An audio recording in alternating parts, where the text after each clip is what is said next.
अस्सलाम वालेकुम dear viewers, welcome back to another video. I hope कि आप सब खैरियत से होंगे। हम भी अल्हम्दुलिल्लाह बिल्कुल ठीक है। आज माशाल्लाह छठा रोज़ा है और उसी की सहरी करें हम लोग। वही रात वाला हमारा सालन है, दही है, चाय वगैरह, रोटी, और इस तरह से हम लोग का आज सहरी कंप्लीट होती है। और शाम के लिए मुझे आज कोई काम भी नहीं है क्योंकि आज हम लोगों ने जाना है इफ्तार पर। तो बस सारा दिन रेस्ट किया है और शाम को हम लोग निकल पड़े हैं अपनी खाला की तरफ और वहाँ पर हमारी इफ्तारी थी। तो बस वहीं पर पहुंच चुके हैं, थोड़ी बहुत गपशप ही की थी तो इफ्तार का टाइम हो गया। और इफ्तार का मेन्यू माशाल्लाह टेबल पर लगा हुआ है, मैं आपको अभी दिखाती हूँ। अल्लाह ताला मेरी खाला को सेहत और तंदुरुस्ती अता करे। माशाल्लाह बहुत ही कम वक्त में उन्होंने इतना कुछ बना लिया। मेन्यू में सबसे पहले आ जाते हैं समोसे और रोल्स, ये भी घर के बने हुए हैं, और पकोड़े माशाल्लाह उन्होंने काफ़ी ज़्यादा बनाए थे और सब खाए भी गए हैं। इसके अलावा नगेट्स हैं, पानी है, और 4 तरह की चाट्स बनाई हुई हैं जिनमें चना चाट है, फ्रूट चाट है और एक क्रीम चाट है। इसके अलावा दही फुल्कियाँ है। तो माशाल्लाह इतना अच्छा बना हुआ था सब कुछ, और मुझे खा के तो बहुत ज़्यादा मज़ा आया क्योंकि आप अपनी रूटीन में अपने हाथ से खा रहे होते हैं, तो जब आप किसी और के हाथ से खाते हैं तो आपको मज़ा आता है। क्योंकि हम लोग सारा दिन मेहनत करते हैं और चीज़ें वगैरह तैयार करते हैं तो आपको वो मज़ा नहीं आता जो आप किसी और के हाथ से खाएँ तो आपको मज़ा आता है। और वो होता है ना कि अपने हाथ से आप बना बना कर थक जाते हैं और थकन की वजह से आपसे खाया भी नहीं जाता और आपको किसी चीज़ का टेस्ट भी नहीं आ रहा होता। लेडीज़ मेरी बात से इत्तेफाक करेंगी, अक्सर जो ज़्यादा कुकिंग करती हैं उनको इस चीज़ का आइडिया होगा कि जिस दिन वो ज़्यादा कुकिंग कर लेती हैं उस दिन उनको अपने ही हाथ का टेस्ट नहीं आ रहा होता। बहरहाल मेरी खाला जान के हाथ में बहुत ज़्यादा जायका है माशाल्लाह, बहुत अच्छी चीज़ें बनाती हैं और इफ्तार का भी बहुत ज़्यादा मज़ा आया था। इसके अलावा उन्होंने खाना भी बनाया हुआ था, वो भी मेन्यू में आपको आगे चलकर बताती हूँ कि उसमें क्या था। यहाँ पर इफ्तार हो चुका है और मैं सबको खजूरें डिस्ट्रीब्यूट कर रही हूँ।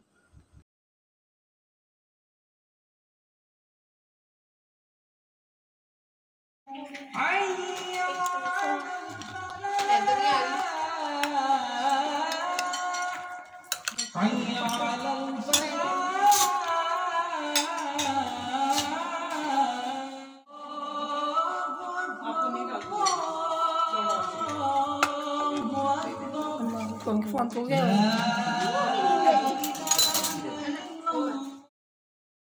ये है मेरी चाट की प्लेट और मैंने चारों चीज़ों की एक एक चम्मच डाली है। वही सब कुछ बहुत कमाल का था, एक से बढ़कर एक टेस्ट था हर चीज़ का माशाल्लाह। इसके बाद बच्चों की चल रही हैं अपनी ही मस्तियाँ। नहीं नहीं ऐसे।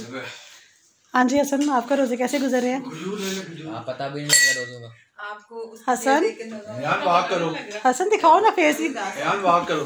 ऐसे जब 10,000 सब्सक्राइबर्स हो जाएंगे मैं फेस रिवील करूंगा।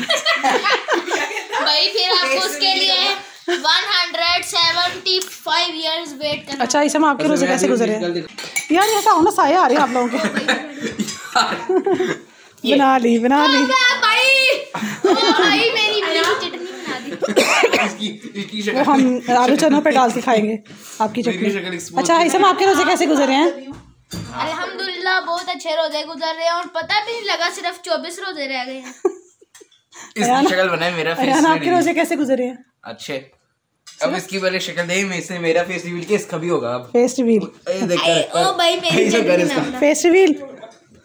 अच्छा जी, ये जो चटनी बना रहे हैं इनको तो मुझे नहीं पता ये किसके साथ खाएंगे, लेकिन ये मैं आपको इमली की चटनी दिखा रही हूँ जो कि मेरी खाला जान ने बनाई हुई थी और बहुत ही ज़बरदस्त किस्म की बनी हुई थी। मैंने भी इमली की चटनी बना ली हुई है, उसकी रेसिपी इंशाल्लाह जल्द शेयर करूँगी। इसके बाद बारी आ जाती है खाना खाने की। खाने में 2 किस्म के सालन थे माशाल्लाह, दोनों ही बहुत अच्छे बने हुए थे। चिकन की कढ़ाई बनी हुई है और साथ में आलू गोश्त बना हुआ है।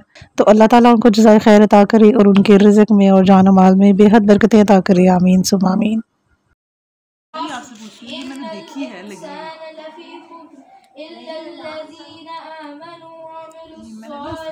जड़ी बूटी से देखी है मतलब लगी हुई। ये सब्जी है, मुझे आज पता चला।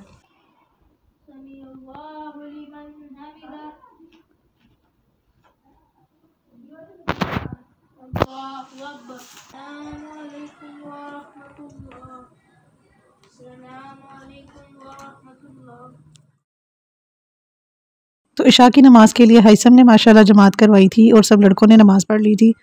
पहली बार मैंने देखा अपने बेटे को जमात कराते हुए तो खुशी से मेरी आंखों में आंसू ही आ गए थे। तो यहीं पर हमारा 6th रोज़ा ख़त्म हो जाता है और स्टार्ट हो जाता है 7th रोज़ा। सहरी के क्लिप्स मैंने इसीलिए शूट नहीं किए थे क्योंकि सहरी में मुझे आज ऑलरेडी देर हो गई थी। सिर्फ इफ्तार ही आपके साथ शेयर कर रही हूँ और रोज़ाना की तरह बन रही हैं दही फुल्कियाँ। ये तो मस्ट है ना, इसके बगैर तो हमारा गुजारा ही नहीं होता। और साथ में इसकी वेजिटेबल्स और कट करके रखी हुई हैं, आलू बॉईल करके रखे हुए हैं और योगर्ट के अंदर डाल के रखी हुई है मिंट की क्यूब्स, ताकि वो थोड़े से डीफ्रोस्ट हो जाएं। सिंपली नमक और चाट मसाला मैंने इसमें ऐड कर दिया है और बाकी सब चीज़ें भी इसके साथ शामिल कर देनी है और बस इनको अच्छे तरीके से मिक्स कर देंगे और ठंडा होने के लिए रख देंगे फ्रिज में, क्योंकि अब थोड़ा थोड़ा सा दिल करता है ठंडा इस्तेमाल करने का, तो हम लोगों ने थोड़ी बहुत चीज़ें जो है फ्रिज में रखनी शुरू कर दी हैं। वेजिटेबल्स में मैंने टमाटोज़ कट नहीं किए थे तो कुछ रौनक सी नहीं लग रही थी, उसके बाद फिर मैंने इसके ऊपर कट करके डाले थे। साथ में एक दो जगह जहाँ डिस्ट्रीब्यूशन होनी होती है उनके लिए मैंने सेपरेट निकाल दिया है और अपने घर के लिए भी निकाल लिया है, जो कि फ्रिज में चले जाएंगे। इसके अलावा आज बनाने का इरादा है मसर चावल, जो कि हरम की फरमाइश पर बनेगा, तो उसके लिए मैंने चावल को साफ़ करके भिगो दिया है और साथ में दाल भी चुनने लगी थी। इस मरतबा बड़े स्टोर से आई हैं दालें, तो मैंने समझा था कि ये चुनी हुई होंगी, लेकिन मसर इंतहाई गंदे निकले थे, चुने में बिल्कुल भी नहीं थे, तो काफ़ी मेहनत से चुनने पड़े।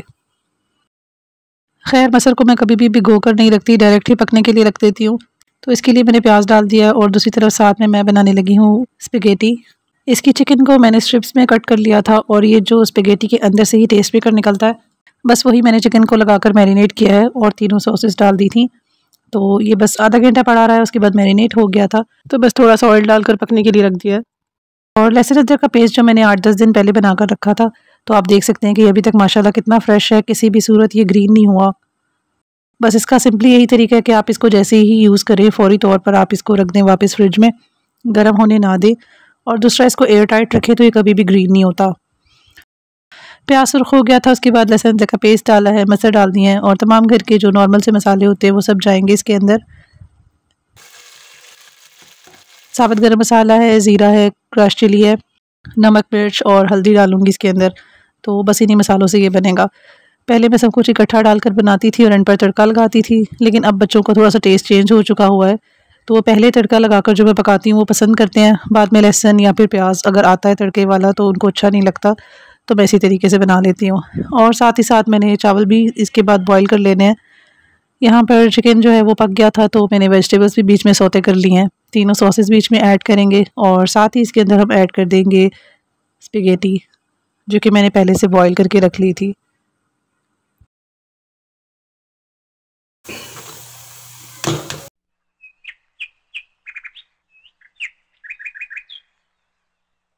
आज मेरा सिंपल जो है ना दाल चावल खाने का दिल कर रहा था और बच्चों का तो मसर चावल ऑल टाइम फेवरेट ही रहते हैं, तो मैंने सोचा था कि आज हम कुछ भी नहीं बनाएंगे, बस खाना बनेगा, लेकिन ना करते हुए एक दो चीज़ें साथ में एक्स्ट्रा बन ही जाती हैं। तो बच्चों ने अगर रोज़ा रखा हो तो उनकी फरमाइशें भी पूरी करनी पड़ती हैं। तो ये है माशाल्लाह मेरी इफ्तार की टेबल लुक। दही फुल्कियाँ जो बनाई थी वो ठंडी हो गई हैं, टेबल पर निकालनी है और साथ में निकालनी है राइस, नूडल्स और मसर। तो थोड़ा थोड़ा निकालने का मकसद यही था कि क्योंकि फिर वो खाया भी इतना ही जाता है उस टाइम पर, तो जिसको बाद में भूख लगेगी वो बाद में और खा लेगा।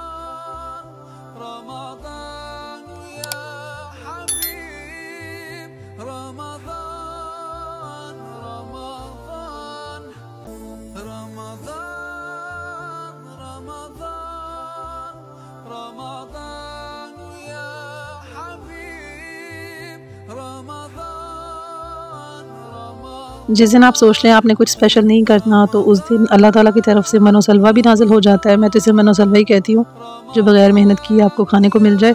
तो मतलब कि इर्द गिर्द से हमसायों से मतलब जो कोई चीज़ आपको आती है, तो मैंने इसका नाम रखा हुआ है मनो सलवा। तो हमें आ गया था ये वाला कोफ्तों का सालन और ये है मटर के कोफ्ते।